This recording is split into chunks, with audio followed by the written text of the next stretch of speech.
आज इस हॉल में उपस्थित हमारे साथियों, मैं आपका आभार व्यक्त करना चाहता हूं कि आप यहां तशरीफ़ लाएं इस पीपल्स कमीशन रिपोर्ट को इनॉग्रेट करने के लिए। मैं खास करके 3 संगठन, जल बिरादरी Maharashtra, development research institute Odisha और हिमधारा हिमाचल प्रदेश का जो संगठन है हिमधारा, इन तीनों को अपना आभार व्यक्त करना चाहता हूं। इन्होंने इस रिपोर्ट को इस मकाम तक इन्होंने लाया है, इन्होंने सपोर्ट किया है। और जो हमारा जो जन सुनवाई था अगस्त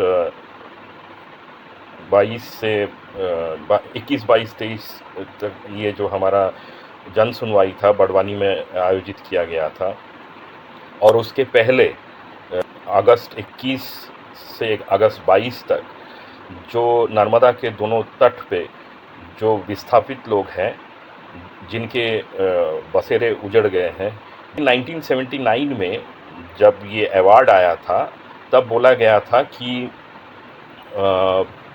अगले 45 साल तक इसके बारे में मूल्यांकन की ज़रूरत नहीं है। तो दिसंबर 2024 को वो कार्यकाल समाप्त हुआ। जब ये 45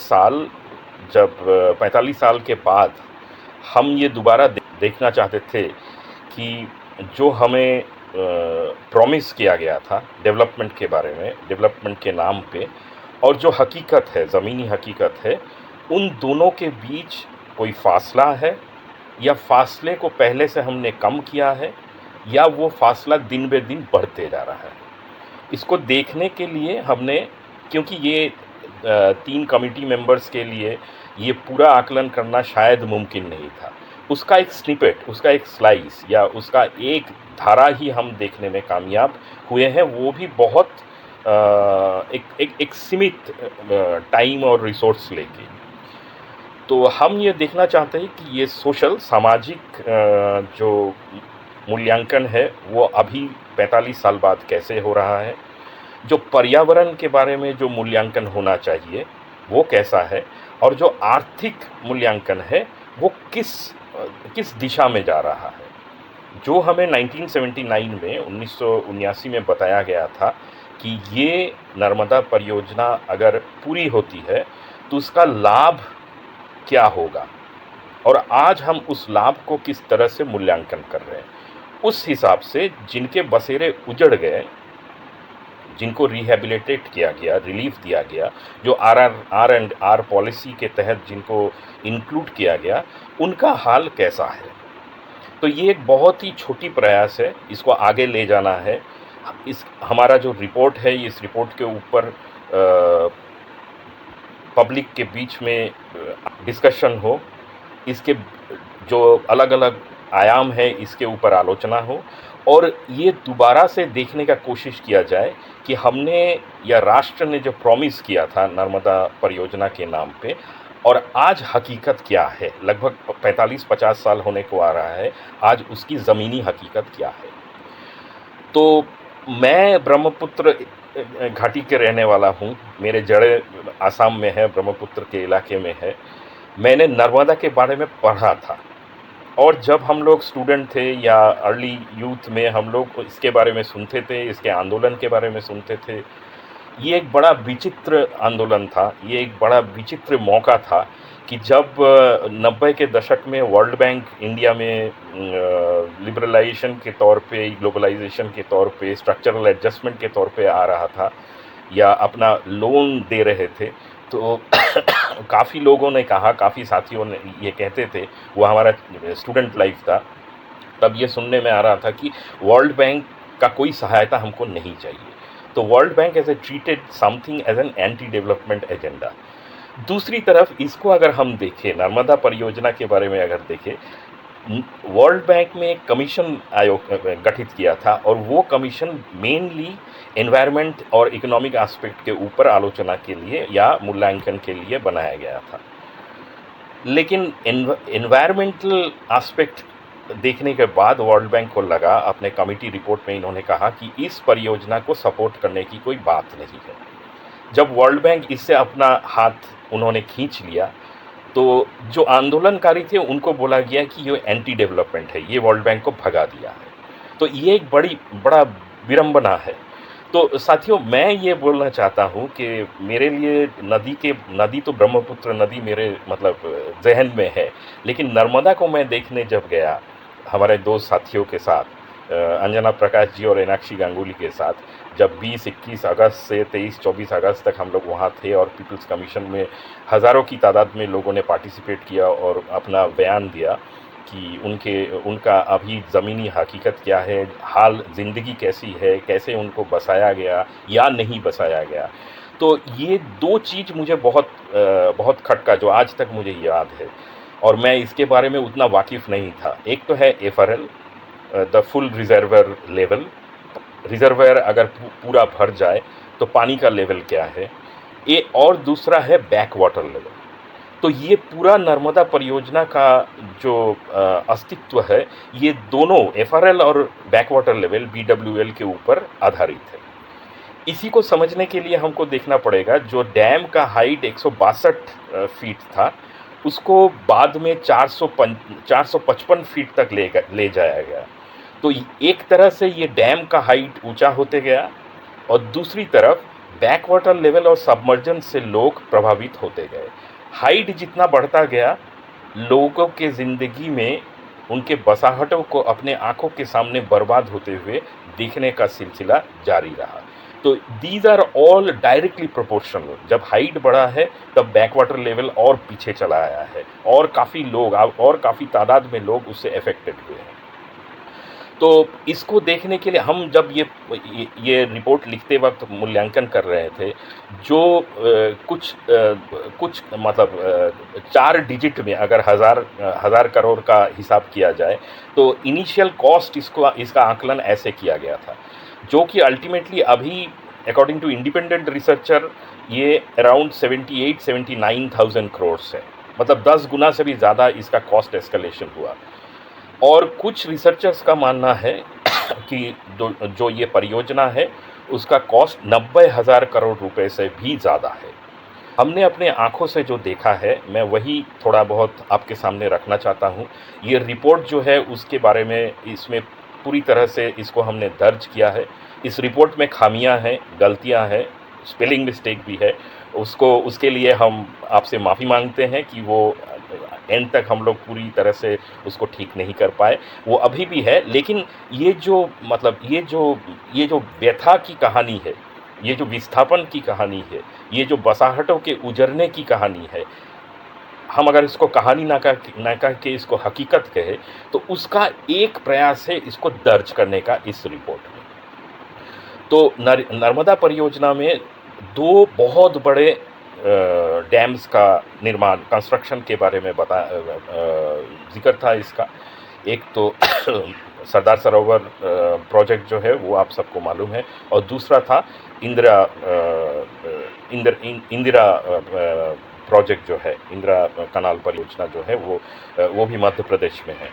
तो और बाकी इसमें तय था कि इसमें 30 लार्ज डैम्स बनने हैं, 135 मीडियम साइज़ के डैम बनने हैं और 3000 से ज़्यादा स्मॉल डैम्स इसको बनाना है। तभी ये जाके पूरा योजना ये मतलब इसको हम मान सकते हैं कि ये पूरी योजना कंप्लीट हुई है। लेकिन अभी शायद आकलनों के हिसाब से 10 डैम बने हैं और सरकार की तरफ से ये दावा किया जा रहा है कि ये one of the most successful rehabilitation program है and it has almost been completed. तो इसको देखने के लिए ये एक बड़ा अजीब और दिलचस्प कहानी है, क्योंकि मैं इकोनॉमिक्स का स्टूडेंट हूँ। तो हम क्लास में जब आलोचना करते हैं या डिस्कस करते हैं तो हमेशा कॉस्ट एंड बेनिफिट का आलोचना करते हैं कि कोई भी प्रोजेक्ट में कॉस्ट कितना इनकर हुआ है, उसमें पैसा कितना लगा और उससे फ़ायदा कितना हुआ। तो इस परियोजना के बारे में हम जब दोबारा देखना चाह रहे थे तो हमको लगा कि ये जो इन्फ्लेट किया गया है वो है बेनिफिट, कि हमको इतना लाभ होगा, उसको 1000 गुना से भी ज़्यादा हमने बढ़ा के दिखाया। और जो लॉस है उसको हमने डिफ्लेट किया है, उसको कम किया है। और इसमें Tata economic consultancy services TECS का जो रोल रहा है वो काफ़ी शर्मनाक था, क्योंकि उन्होंने आकलन किया है, कॉस्ट को सोशलाइज़ कर दिया और बेनिफिट को कुछ एक हद तक सीमित रखा। तो ये कहानी है इकोनॉमिक असेसमेंट की। एनवायरमेंटल इम्पैक्ट अगर देखें तो आप जिस भी आयाम से कोई भी चश्मा पहन के इसको देख सकते हैं आप।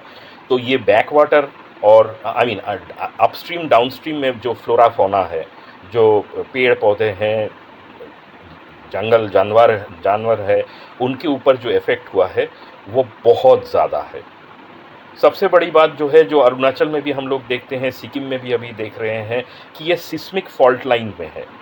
ये नर्मदा सोन जो है ये सिस्मिक फॉल्ट लाइन है। यहाँ भूकंप का बहुत पहले से इसका रिकॉर्ड दर्ज है और ये सिस्मिक फॉल्ट लाइन में है। इसका कमांड एरिया का आकलन, इसका कैचमेंट एरिया का आकलन, सब कुछ बड़ा ही अजीब डेटा पे आधारित है। तो हर पहलू पे अगर हम दोबारा से 45 साल बाद नज़र डालते हैं तो देखेंगे इसका कोई हाइड्रोलॉजिकल मैप नहीं था। There was no hydrological map for this project. इसका बैक वाटर लेवल का मैपिंग भी नहीं था। और बैक वाटर लेवल में जो सेडिमेंट आते हैं, जो आज की तारीख में भारतवर्ष में देखिए, आसाम से लेके केरला तक, गुजरात से लेके बंगाल तक, sediment discharge from river has become one of the most important problems. और ये एक तरह से ऐसा प्रॉब्लम बन गया है क्लाइमेट चेंज का टाइम में कि इसको टैकल करना बहुत मुश्किल हो रहा है।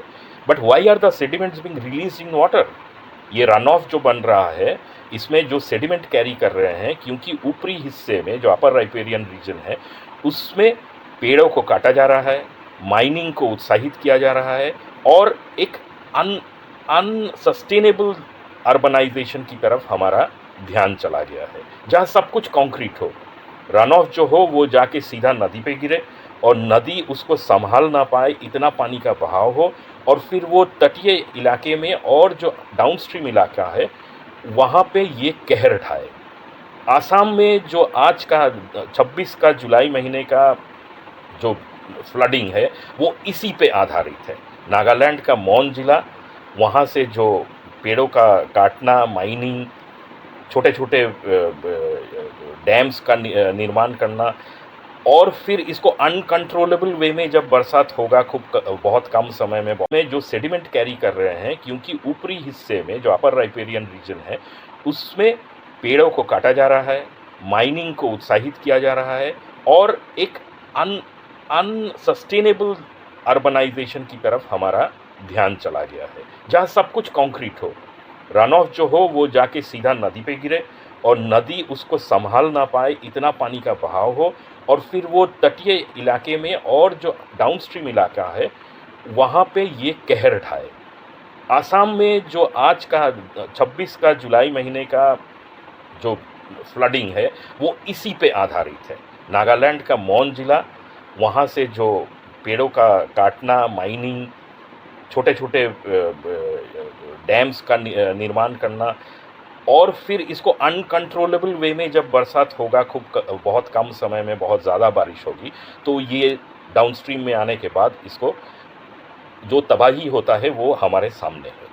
तो हमने देखा कि जब हम 21-22 को जो इलाके हैं उसके दौरे पे गए थे हम लोग, बड़वानी ज़िले में और आसपास के जो कुक्षी तहसील है धार डिस्ट्रिक्ट में, वहाँ भी हम लोग गए थे। हम लोग 15 से 18 डिफरेंट एरियाज़ में गए, डिफरेंट विलेजेस में गए, वहाँ पे देखा। लेकिन मैं आपको संक्षिप्त में बोलना चाहता हूँ। जैसे कुकरा बोल के एक विलेज है, वो बड़वानी तहसील में ही है, जहाँ पे हम लोग गए और वहाँ पे देखा कि 4-5 फैमिली जो है अभी भी है। तो हमने उनको पूछा कि आप यहाँ क्यों हैं? तो उन्होंने एक बड़ा दिलचस्प बात हमको बताया, जो हमारे अधिकतर रिपोर्टों में दर्ज नहीं होता है, कि उनको रिहैबिलिटेशन के तौर पे उनको ज़मीन दिया गया था बहरूच डिस्ट्रिक्ट में, गुजरात में। मान लीजिए आपका बसाहट है बड़वानी में और आपको रिहैबिलिटेशन पैकेज दिया जा रहा है 400 किलोमीटर दूर। तो ये 400 किलोमीटर दूर वो लोग राज़ी भी हो गए थे वहाँ शिफ्टिंग के लिए, लेकिन वहाँ जाके उन्होंने देखा कि वो खारा पानी से प्रभावित हुआ ज़मीन है, सलाइन इन्फेस्टेड एरिया है, जहाँ ये लोग खेती किसी भी हाल में नहीं कर सकते थे। तो वो लोग वापस उस ज़मीन को लेने में वो लोग मतलब they were not willing to take that land. ज़ाहिर है फिर वो लोग अपनी पहले वाले जगह में आके बसना शुरू हो गए। 2023 का जब फ्लड हुआ तब इनके घर सारे डूब गए और वहाँ ऑफिशियल्स को भी मालूम नहीं था कि फ्लड का लेवल कहाँ तक होगा और एफआरएल लेवल जो था उससे भी ऊपर पानी आया और इलेक्ट्रिसिटी को इन्होंने बंद नहीं किया था और 2 लोग इलेक्ट्रिक्यूटेड हो गए, वहाँ उन लोगों का देहांत हो गया। तो ये जो प्रोसेस है इनको हम लोग को इनके बारे में हम लोगों को कहना चाहिए कि डेवलपमेंट के शहीद हुए। उसके बगल में हमने कुकरा के बगल में जब राजघाट गांव में गए, जो एक हैबिटेशन है विच इज़ नियर बाई कुकरा, वहाँ पे गए, वहाँ देखा कि वहाँ लोगों को रिहेबिलिट तो किया गया, लेकिन 17 परिवार ऐसा है, 17 फैमिलीज वेर देयर, जो कि बोल रहे थे कि हम लोग को रिहेबिलिटेशन का मौका नहीं मिला। इनका भी एक ही कहानी था कि बहरूच में उनको ज़मीन को प्रॉमिस किया गया, दिया गया, लेकिन once they went to the Bharuch district उन्होंने देखा कि ये सलाइन इन्फेस्टेड है और सलाइन इन्फेस्टेड है और वो ज़मीन खेती लायक नहीं है, तो ये लोग वापस आके बस गए। 2003 में इन्होंने ग्रीवेंस रिड्रेसल जो अथॉरिटी है वहाँ पे अपना एप्लीकेशन दिया था। आज तक उसका ना भरपाई ना सुनवाई कुछ नहीं हो सका।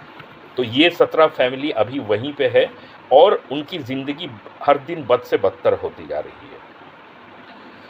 इसमें और एक बात भी था जो इंटरस्टेट एलोकेशन के बारे में है कि इनको गुजरात में ज़मीन दिया गया था बहरूच डिस्ट्रिक्ट में, इन 17 फैमिलियों को। फिर इन्होंने जब लेने से इनकार कर दिया क्योंकि वो खेती लायक या बसाहट होने लायक ज़मीन नहीं है, तो मध्य प्रदेश सरकार ने कहा कि आप गुजरात से अपना कैंसिल ऑर्डर ले आइए। जब वहाँ पे आपका ज़मीन कैंसिल होगा तब मध्य प्रदेश में रिहेबिलिट करने के बारे में हम लोग सोचेंगे। तो इनको ना गुजरात से कैंसिलेशन ऑर्डर मिल रहा है, ना मध्य प्रदेश से रिहेबिलिटेशन का नया ऑर्डर मिल रहा है, तो ये फंसे हुए हैं। उसी तरह से चिखलदा एक गांव है जो कि कुक्षी तहसील में है, धार डिस्ट्रिक्ट में, मध्य प्रदेश में। वहाँ पे हमने देखा कि रिहेबिलिटेशन तो हुआ है, लेकिन एक जो कस्बा है खेड़ा नाम से, वहाँ पे तकरीबन 84 फैमिली ऐसे हैं जिनका रिहेबिलिटेशन नहीं हुआ है। तो इन 84 फैमिली से कुछ लोगों से हम जब मिलने गए, हमने देखा उनका रिहेबिलिटेशन तो नहीं हुआ, लेकिन डूब क्षेत्र में वहाँ पे बड़े बड़े बुलडोज़र एक्सट्रैक्शन कर रहे हैं मिट्टी का, और वो एक्सट्रैक्शन कर रहे हैं लार्सन टूर्बो कंपनी का, शायद एल&टी कंपनी का, शायद कोई वहाँ पे टूरिज़्म का कोई प्रोजेक्ट है। तो जहाँ पे एक देखिए एक तरह रिहेबिलिटेशन नहीं हुआ है लोगों का, लोग विस्थापित हो गए हैं, लोगों का कोई रिहेबिलिटेशन पैकेज नहीं मिला, वहाँ पे बड़े कंपनियाँ आके टूरिज़्म के नाम पे, जो कि कानूनन नाजायज़ है, वहाँ पे अपना काम कर रहा है। तो ये भी एक बड़ा अजीब विडंबना है कि लोगों को घर नहीं मिल रहे हैं, लेकिन कॉरपोरेट को वहाँ पे टूरिज़्म के नाम में ज़मीन दिया गया है या ज़मीन फैसिलिटेट किया गया है वहाँ टूरिज़्म डेवलपमेंट करने के लिए। दूसरी जगह हम लोग जब गए तब एक 3000 घरों का एक बसाहट था निसारपुर, जो कि काफ़ी one of the most largest villages which have been submerged in the Narmada valley. यहाँ जब हम लोग गए, यहाँ 3000 में से 455 फैमिली ऐसे थे जिनका रिहेबिलिटेशन नहीं हो सका। उनको बोला गया कि 2 किलोमीटर दूर आपको अराउंड 5400 स्क्वायर फीट की ज़मीन दी जाएगी और 5,80,000 रुपया दिया जाएगा मुआवजे के तौर पे। तो इनको जो बसाया गया वो नया निसारपुर उसका नाम दिया गया, न्यू निसारपुर, क्योंकि उनको रिहेबिलिटेट किया गया।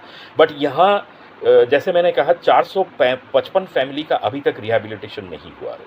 इसमें और एक बहुत आश्चर्यजनक बात ये है कि रिहेबिलिटेशन आरएनआर पॉलिसी में ये कहा गया था कि आप एक विस्थापित को बसाने के लिए दूसरे लोगों को विस्थापित नहीं कर सकते हैं। मतलब it should be a double रिवेमी इफ फॉर ए लैंडलेस और if for a project affected family you for their rehabilitation आप कहीं दूसरे जगह में लैंड एक्वायर करें, लेकिन उस लैंड एक्विजिशन से कोई भी बेघर नहीं हो सकता है, कोई भी नया लैंडलेस नहीं बन सकता है।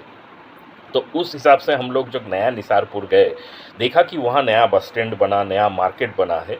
लेकिन उस प्रोजेक्ट में उस मतलब नए बस स्टैंड, नया बसाहट या नया मार्केट बनाने में फिर लोगों को विस्थापित किया गया। मतलब विस्थापित हुए लोगों को बसाने के लिए नए लोगों को विस्थापित किया गया और उनमें से जो नए लोगों को विस्थापित किया मतलब एक्वायर किया गया जिनका लैंड, उनमें से 32 फैमिली ऐसे हैं जो अभी लैंडलेस बन गए थे। तो ये भी एक बड़ा अजीब वाकया था जो हम लोगों के सामने फील्ड सर्वे के दौरान जो हमारे आँख के सामने हुआ। फिर मैं और एक बात बोल के मतलब ख़त्म करूँगा कि एकलवाड़ा एक गांव हम लोग गए थे, जहाँ पे हमको बैक वाटर लेवल का आकलन अगर सही नहीं हो तो 1979 से 2023 तक इसका थ्रेट, इसका भय अभी तक रहता है। 2023 का जो फ्लड आया, एकलवाड़ा एक टापू में परिवर्तित हो गया। इट बिकेम एन आइलैंड, क्योंकि तीनों तरफ से इन्होंने देखा कि पानी ने इनको घेर लिया है और पानी का सतह के नीचे अधिकतर गांव आ गया है, लेकिन इनको रिहेबिलिटेट उस हिसाब से अभी तक नहीं किया गया। सो जो डूब क्षेत्र से बाहर था वो गांव भी धीरे धीरे डूब क्षेत्र में आ रहे हैं। और ये बैक वाटर का जो खेल है ये हमको एकलवाड़ा गांव में जाके हमको मालूम चला। और एक बात जो मैं बोलना चाहता हूँ वो है कि हम लोग जा रहे थे वहाँ निसारपुर से थोड़ा आगे, तो हमको लगा कि कुछ टिन शेड में लोग रह रहे थे। तो हमारे जो साथी थे हम लोग वहाँ पे गए, उनसे मिले और फिर वहाँ पे देखा जो खेतीहर मजदूर है जिनके ज़मीन नहीं थे, उनको वो टिन शेड में टेम्पररी एडजस्टमेंट के तौर पे बसाया गया। और ये टिन शेड ऐसा है जिसमें आप गर्मियों में रहना मुश्किल हो जाता है, सर्दियों में रहना नामुमकिन बन जाता है, क्योंकि इट्स सो पैथेटिक। वहाँ रहना कोई इंसान के लिए पॉसिबल नहीं है। लेकिन वहाँ पे इनको बोला गया था अभी 3 महीने 6 महीने के लिए आप लोग जाइए, फिर आपको ज़मीन दिया जाएगा, आपको बसाया जाएगा। लेकिन वो 6 महीने अभी तक ख़त्म नहीं हुआ है। इनको 3 महीने की राशन की गारंटी दी गई थी, फिर सरकार धीरे धीरे वो भी भूल गई। तो लोगों को कुछ ज़मीन दिया गया, ऐसा नहीं है कि ज़मीन रिहेबिलिटेट नहीं किया गया, बसाहट नए नहीं बनाए गए, लेकिन उसमें काफ़ी खामियां अभी तक हमको देखने को मिला है। और दूसरी तरफ जैसे चिखलदा में देखने को मिला कि लोगों को बसाया नहीं गया, उनको रिहेबिलिटेट नहीं किया गया, लेकिन वहाँ कॉरपोरेट आके टूरिज़्म के नाम पे वहाँ पे अपना कंस्ट्रक्शन एक्टिविटीज़ कर रहे हैं, एक्सट्रैक्शन एक्टिविटीज़ कर रहे हैं। निसारपुर में जैसे निसारपुर को डूब क्षेत्र में आने के बाद नए निसारपुर में विस्थापित करने में जिन लोगों के ज़मीन में बसाया गया वो लोग अभी लैंडलेस हो गए हैं, और जिन लोगों जो खेतीहर मजदूर है उनको ज़मीन नहीं मिला है, उनके नसीब में टिन शेड ही आया है। तो ये एक बड़ा अजीब वाकया है जिसको मैंने संक्षेप में बोलने की कोशिश किया मैंने। लेकिन ये रिपोर्ट जो है ये इसमें सारे जो आंखों देखा हाल है उसको हमने दर्ज किया है।